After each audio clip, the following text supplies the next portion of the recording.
The stitches were still fresh when they wheeled me up the ramp. My legs ached. My throat burned from the anesthesia. All I wanted was Barbara's pillow, her scent, her voice tucked into the fabric. I just wanted to sleep, to rest in the one room that hadn't changed since she left. But the bed was gone. The room was bare, sterile, stripped. No recliner, no bookshelf, no flag shadow box. The mattress had been replaced with a futon, my framed medals gone, replaced by some plastic bins marked Dad's stuff. I stood there, too stunned to speak. My son appeared behind me, too casual. "Hey, we moved a few things out to make space. Thought you'd be more comfortable in the garage for now." "In the garage," I said slowly.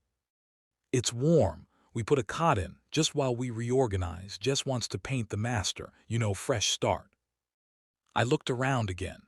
Even the photo of Barbara by the window was missing. "Where's the pillow?" He blinked. "What?" "Barbara's pillow." "Oh yeah, I think Jess packed it up with the linens. Didn't think it mattered." Didn't think it mattered. That pillow had cradled her head through chemo, held my tears the night she died. I talked to it every night like a fool, hoping her spirit still lingered somewhere soft. I didn't argue. I nodded, walked slowly to the garage like a guest in my own house. He helped me down the step like I was a stranger who needed assistance. I sat on the cot, cold seeping through the blanket, and looked at the stack of boxes. On one, in thick black marker, Dad's keepsakes toss. My body was too weak to yell, my heart too stunned to feel yet. That night, lying on a thin mattress under a single bare bulb, I stared at the ceiling. The garage smelled like oil and silence. And somewhere above me, in the house I built with my hands, someone else was sleeping in my bed. If anyone's listening, don't make the mistake I did. Don't confuse kindness for care. Don't believe that blood guarantees love. And never sign your future away while you're grieving. I should have seen it earlier, the way his voice changed when Barbara died. The way Jess started walking through the house like she owned it. It wasn't gradual. It was planned. "We need the house now, Dad," he had said on the drive home from the hospital. Not "you need rest." Not "how can we help you heal." They needed the house. I was just a delay. I lay there, clutching a blanket that wasn't mine, and whispered into the dark. "Okay then, if it's about need, let's see who needs it more." And I closed my eyes. Not to sleep. To remember. To plan. The house creaked at night like it remembered what it used to be. I couldn't sleep. The cot in the garage groaned every time I shifted. My back ached from the surgery, but it wasn't just pain keeping me awake, it was noise. Voices, low, careful. The laundry vent carried sound from the kitchen straight into the garage. "She'll be pregnant by summer," Jess said. "That gives us time to turn the study into a nursery. Paint, shelves, maybe take down that ugly cabinet." "The cabinet was his wife," my son replied. "Exactly," she said.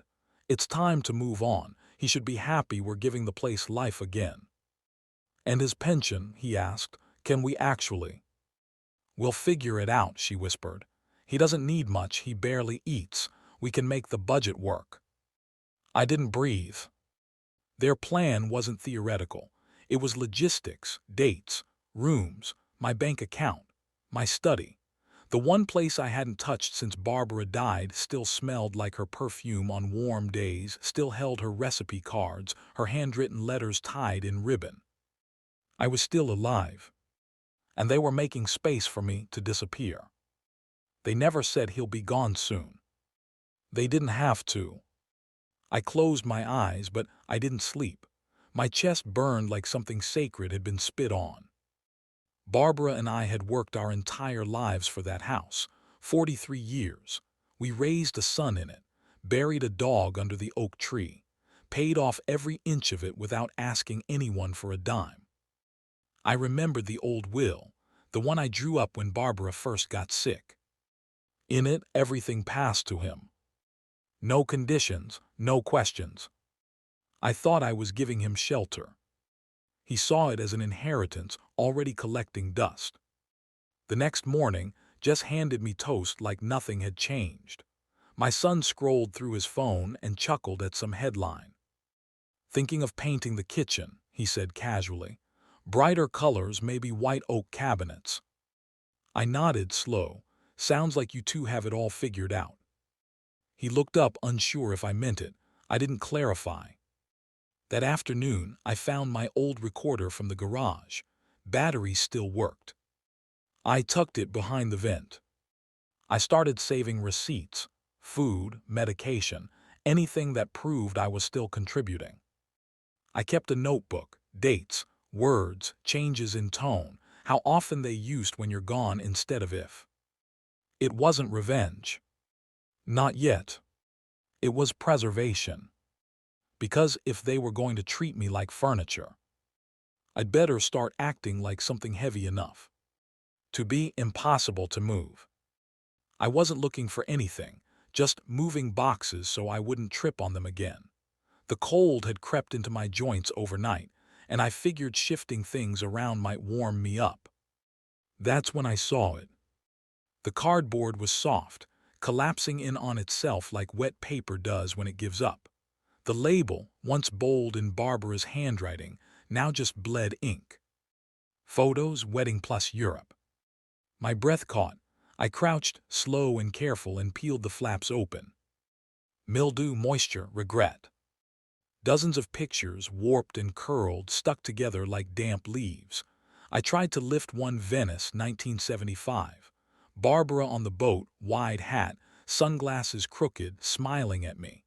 But the image had melted at the corners. Her face blurred into the water behind her. I turned over another, careful as bone. There had been something she wrote on the back. She always did. Our first pasta that didn't taste like glue. Now it read like spilled ink, gone. I sat on the garage floor and held the box in my lap. My hands were shaking. I hadn't cried at her funeral. I'd held it together. But this broke something open. They left it near the side door. Rain must have blown in from the last storm. They didn't bother to check, just moved everything out to make room, and left my life to rot in a corner. I heard the side door creak. My son stepped in, saw me with the box. "Oh yeah, sorry about that," he said. "Guess it got wet during the shuffle, we didn't notice." "You didn't think to check?" "It was just some old photos. I mean, we didn't throw them out. It's not like we meant." I held up one ruined picture, Barbara in her wedding dress, sunlight on her shoulder. "This was our first day, the only copy." He looked uncomfortable. "I mean, stuff happens, Dad. You've still got your memories, right?" I didn't answer. He walked out a minute later, mumbling something about being late. I stayed there, surrounded by the past they saw as clutter. The garage buzzed with silence. And then it hit me, a memory, clear as a bell. 15 years ago, at a reunion cookout, my old Marine buddy Joe said something when we were swapping stories. "You know what burns me, George? When people treat legacy like garbage. If they don't respect it, give it to someone who will." That sentence came back like a switchblade flicked open in my chest. That afternoon, I pulled out my old address book, the one Barbara kept tucked behind the cookbooks. I flipped until I found the name. Helen Vance. Her number hadn't changed. She picked up on the second ring. "George," she said, surprised. "I need to talk," I told her. "About the house, about legacy." She paused, then softly, "I'll bring coffee." I looked down at the ruined box and decided they weren't going to inherit anything they didn't respect. The booth felt smaller than I remembered. Helen stirred her tea without looking up as I slid the folder across the table. The old deed, the one I should have read twice or never signed at all. She adjusted her glasses, flipping page by page with the kind of calm that comes from knowing the fire is already burning. "You still have primary residence status," she asked. I live in the garage, I said flatly. Her eyes met mine. But your name's still on the paperwork. Top line, with a signature dated before grief turned my brain to fog. She nodded, thumb pausing midway down a page. There it is. What? She turned the deed so I could see. Paragraph 11, Clause 3. I hadn't noticed it in years. As long as you retain primary residence, you have full authority to lease the property without co-owner consent. I stared at it. I forgot that was there. I'm stunned they did too, she said, or they're counting on you never remembering. They won't see it coming, I muttered. Helen leaned in. If you file a lease under your name, you can control the terms, duration, and tenants. We draft a living trust, secure the rent flow, and protect the funds from seizure. And you choose who gets to live here, not just after you're gone now. I nodded slowly. Would that stand up in court? With this clause, absolutely, but you need it airtight, clean tenants, no red flags.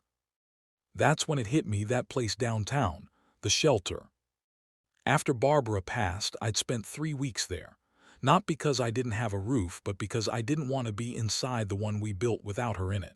That shelter gave me silence without judgment. A bed, a hot meal, men like me, ghosts still walking. I think I know who I want to rent to, I said. Helen raised an eyebrow. The veteran shelter off Fifth and Market, clean, respectful, structured. They're always looking for long-term space.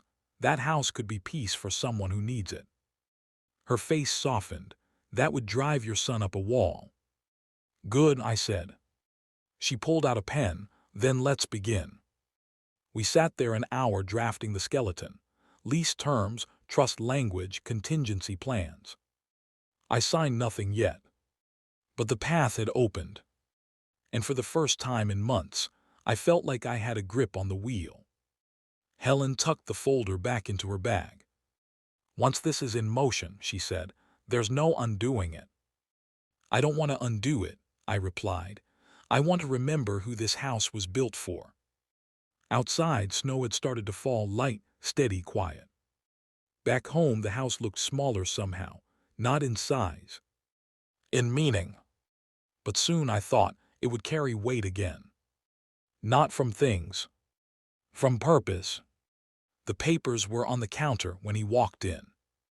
I left them there deliberately, not hidden, not dramatic, just visible enough that if he still considered this his house, he'd assume everything in it belonged to him too. What's this? He asked, already unfolding the packet before I could answer. I stirred my tea and didn't look up. Are you leasing our house? His voice cracked like a windshield under pressure. It's not yours, I said calmly. Not yet, not legally, and yes, I am. Jess walked in behind him. She glanced at the paperwork, then laughed. You're not serious. I've already filed it, I said, sipping slowly. It's notarized. The trust is drafted. The first tenant tour is scheduled next week. My son's face went red. He flipped to the back page, searching for something he could refute. You can't do this. We live here. You live here, I said, but you don't own it. You never paid a cent toward the mortgage, not one. Jess grabbed the packet. You're not in your right mind. You just had surgery. You're confused. You think this'll even hold up. It already has, I said. Clause 11, Section 3. Lease authority rests with the primary resident. That's me. Not a co-owner, not a dependent, a resident. He slammed the folder on the table. Why would you do this to us? I looked at him for a long moment. Because you were planning on doing it to me. You just thought I'd die before I noticed. Jess scoffed. You're punishing your family over some misunderstanding. No, I'm protecting the last thing your mother and I built together. I've let too many things rot in silence. This house won't be one of them. They both stood there stunned. Not because they'd been outmaneuvered, but because I hadn't warned them. I hadn't begged, hadn't explained. I just acted. Unfile it, my son said. It's not too late. It is, I said, and I wouldn't even if it were. You're going to let strangers live in this house, Jess snapped. What's some low-income charity project? I smiled just enough for it to sting. Veterans, the same ones who sat beside me when your mother died and I couldn't sleep in this place without hearing her voice in the walls. The ones who knew what silence meant. My son's jaw tensed. You're ruining everything we had planned. I stood, folded my hands. I may be old, I said, but I still own the pen. They left the room in a huff of muttered curses and slammed doors. Helen texted later, trust paperwork finalized, lease protected, you're covered. I wrote back, thank you. Then I turned off the lights, poured another cup of tea, and walked the length of the hall. Each step steady. Every echo mine again. The living room smelled like lemon cleaner and cheap ambition. I'd gone out for a short walk, 20 minutes, maybe less. When I came back, Jess was rearranging the throw pillows and pushing the coffee table toward the window. My son stood on a chair with his phone raised, angling for the perfect shot. Click, click, click. What's all this? I asked, keeping my voice steady. Jess turned without shame. Just staging, Dad. You know, in case we want to get some feelers out. Feelers? She smiled. You never know, a clean photo or two doesn't hurt. I looked at my son. He didn't meet my eyes. You're listing the house. It's just exploratory, he said. No harm. No commitment. Besides, it's not like you're in the best place to manage it all anyway. I walked past them into the study and shut the door. My hands trembled as I pulled out my phone. Helen picked up on the second ring. They're staging, I said. Photos, furniture rearranged. She exhaled. I thought they might. I checked the public MLS calendar. Their agent had a pre-listing consult scheduled for this afternoon, canceled when your lease filing hit the registrar. So it stopped. For now, but you should move quickly on your end. Get someone in there before they try again. That evening, I called the shelter. Robert, the director, remembered me immediately. George, I still remember the way your wife used to bake muffins for our open events. She did, I said. I've got something I'd like to show you, quietly. Can you stop by tomorrow? He arrived the next morning just after 9. No clipboard, no pressure. Just a thermos of coffee and quiet eyes. We walked the house together. He didn't touch anything. Didn't comment on the chipped molding or the outdated tiles. Just listened. I showed him the back room, the one Barbara used to use for her sewing, and said it might make a good office or intake space. He nodded. We could fit 3 families here, maybe 4. Give them breathing room. Just breathing room, I said. That's all I ever wanted. We sat in the kitchen while I poured him tea. We didn't speak much. We didn't need to. As he left, he handed me a folder. Basic tenant information. We're clean, we follow rules. If you choose us, we'll respect what this house meant to you. I opened the front door for him. As he stepped outside, a white van pulled up, the shelter's logo on the side. One of his staff got out and began measuring the porch rail. That's when my son's car turned into the drive. He stepped out, saw the van, and froze. His keys hung from his fingers. Jess got out behind him, phone already in her hand. He called out, "What's going on?" I stepped out beside the porch rail. "They're just measuring curtains," I said. And I smiled. Because for once, I was the one moving the furniture. The courthouse smelled like old paper and pride. I sat in the third row, hands folded over the lapel of my blazer, the folded American flag pin glinting against the navy. My discharge papers sat neatly in my briefcase beside me, along with a copy of the lease, the trust, and Helen's annotated notes. My son was already seated up front, shoulders stiff, suit too tight at the collar. Jess sat beside him, arms crossed, jaw locked. They didn't look at me. The judge entered. No ceremony, just gravity. My son's lawyer stood. "Your Honor, We're filing for an emergency injunction to void an unlawful lease agreement executed by Mr. George Renner. We believe he is mentally compromised, and that undue influence or confusion may have led to this decision." The judge didn't flinch. "Do you have medical evidence?" They fumbled. "Only circumstantial, Your Honor. He's recently undergone surgery and has displayed erratic behavior." Helen stood. "We have a formal cognitive assessment by Dr. Michael Tallman, dated and signed. We also have documentation confirming Mr. Renner retains full mental capacity, understands the lease terms, and executed everything under his own authority, as granted in Clause 11 of the deed." The judge took the folder from the clerk, flipped through. "Is it true," he asked, eyes narrowed, "that you currently reside in the property, Mr. Renner?" "I do," I said, "though my bedroom is a cot in the garage, courtesy of the petitioners." Jess scoffed audibly. The judge's eyes flicked toward her. "And is it true," Helen added calmly, "that Mr. Renner's pension, household contributions, and utilities are all self-funded, with no financial dependency on the petitioners?" "Yes," I said, "they've never paid a cent." My son shifted in his seat. "Do you feel you were pressured or misled into filing the lease?" the judge asked me. "No, Your Honor," I replied. "I filed it with full awareness, and I chose the tenant." "Who is the tenant?" "The Veterans Shelter of Jefferson County.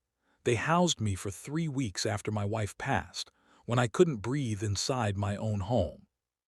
The judge stared at me a long moment, then back to the documents. "Lease is valid, trust is enforceable, no signs of mental compromise, injunction denied." My son exhaled hard through his nose. Jess muttered something under her breath. I didn't gloat, didn't flinch. I just turned to Helen, leaned in and whispered, "Barbara would have liked this." We stood slowly. The flag pin on my chest caught the light as I turned toward the exit. Behind me, silence from my son's side of the courtroom, not even footsteps.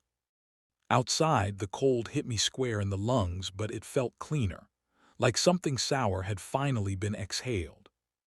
I touched the edge of the folder, still warm in my hands.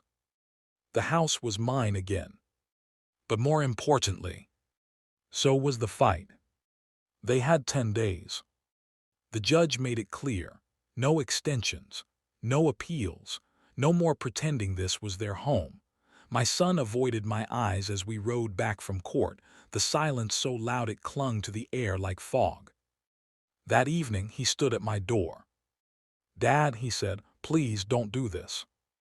I didn't answer. He stepped forward. "Jess is upset.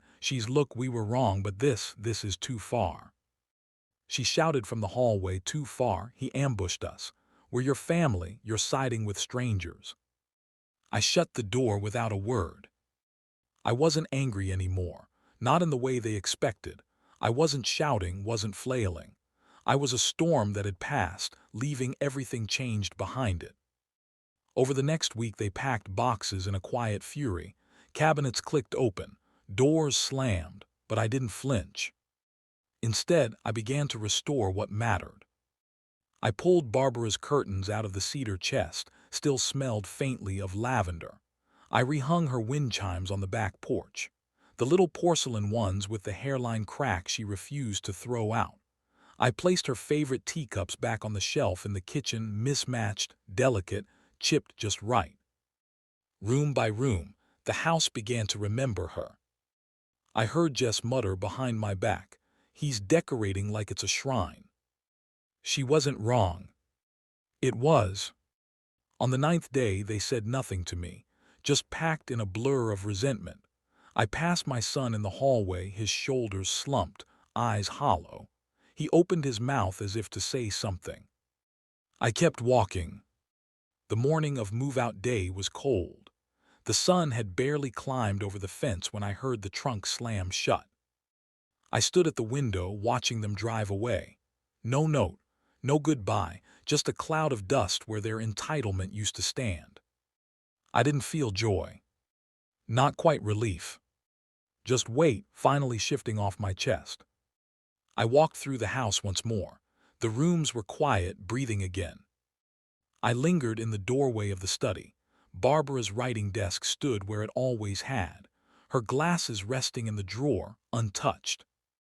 In the kitchen, I brewed tea, took out a pen and a small card. Wrote slowly, "Welcome home. This place is yours now, to rest, to rebuild, to be safe. Gr." I taped it to the front door. Then I stepped back, sipped my tea, and listened to the wind brush the porch chimes into song. The house doesn't fill all at once. It trickles back to life. The first to arrive is a woman with a boy no older than 8. Her grip on his shoulder is gentle but firm, like she's afraid if she lets go, the world will snatch him. I help them with their bags, show them the sunroom. She nods, says thank you twice, like she hasn't been allowed to mean it in years. A day later, a man in his 60s steps through the door slowly, cane tapping against the tile. His discharge papers are folded inside a weathered Bible. He doesn't speak much, just asks if the mattress in the back room is firm enough for post-op pain. I tell him Barbara always preferred it soft, but he's welcome to switch it out. Then a girl barely 20. Her suitcase is ripped along one edge. No family name, no explanation, just her, a hoodie too big and the look of someone who's had to explain too much already. She doesn't ask for anything. She just sits on the porch swing and watches the trees. I don't speak unless they do. I spend my evenings on the porch again, the same place I once sat alone listening to nothing but the creak of boards and the echo of a family planning my erasure. Now the quiet carries life. Footsteps upstairs, the shuffle of dinner being made, a soft laugh from the hallway, not loud, not chaotic, just real, just enough. One night just after sunset, there's a knock on the screen door. It's the older veteran, the one with the cane. "We're putting something together in the dining room," he says. "Spaghetti, I think. You're welcome to join." I hesitate, then nod. "Let me grab a bottle of wine." The table is full of mismatched plates. No one's dressed up. No speeches. Just people eating in the house I almost lost. Someone passes me a bowl. The little boy tells a joke. Someone else starts talking about their favorite movie as a kid.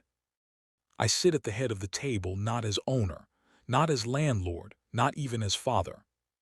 Just as host. A man who remembers what warmth feels like. Barbara's chair is empty, but I swear if I closed my eyes, I could almost hear her fork gently tapping the plate. They clear their own dishes.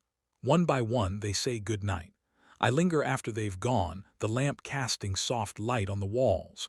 The room smells like garlic and peace. Later that night, I walk the hallway, doors closed, lights off, not one locked. I pause at the end of the hall, hand on the wood I once sanded with Barbara before the floors were sealed. The house is full again. Not with noise, with purpose. The mail comes in slow these days, a rhythm I've come to appreciate. Most of it's noise, flyers, catalogs, the occasional coupon for something I don't need, but today there were 2 envelopes that mattered. One was from Helen. Thick, cream-colored paper, her handwriting still sharp. Inside, "George, the trust has grown, interest is steady. The house is secure under a 20-year lease protected by the foundation. All proceeds are flowing directly into veteran support and emergency housing, as we discussed. You did it right." H. I ran my thumb along the edge of the letter. No legalese, no fluff, just facts and affirmation. It felt like an anchor, like something that would hold even if I didn't. The second envelope was thinner, familiar handwriting but strained. "My son. Dad, I've been thinking a lot about how things ended. I wish we'd talked more. I wish we hadn't pushed so hard. Maybe we were just scared about the future, about money, about losing time. I'm sorry, but it still hurts that you chose strangers over your own blood." There it was, buried under apology the real wound. That I didn't leave the house to them.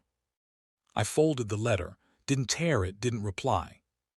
Some silences are earned, some legacies reclaimed. I walked to the porch, same cup of tea I always nursed around this hour. The sun was sinking low behind the trees, that amber hour Barbara used to call the light that forgives. The wind chimes danced gently above my head. The front door behind me creaked, and a small envelope landed in my lap. No stamp, just taped shut. Child's handwriting. Inside, a folded card, a flower drawn in crayon on the front. Inside, "Thank you, Mr. George. Because of you, I'm still here." No name, just truth. I looked up. The porch was empty, but the hallway behind the screen door was full of life, footsteps, laughter, a pan clanging in the kitchen. The walls held warmth again, not secrets. I took another sip of tea, closed the card gently, and placed it in the box beside me. The same one that used to hold unpaid bills and old medical forms. Now it held something else. Proof that legacy isn't what you leave behind. It's what you choose to give while you're still here. The house I once feared would be emptied of meaning is fuller than it's ever been. And it's mine. Not in deed. In choice. In purpose. That's the kind of inheritance no one can steal.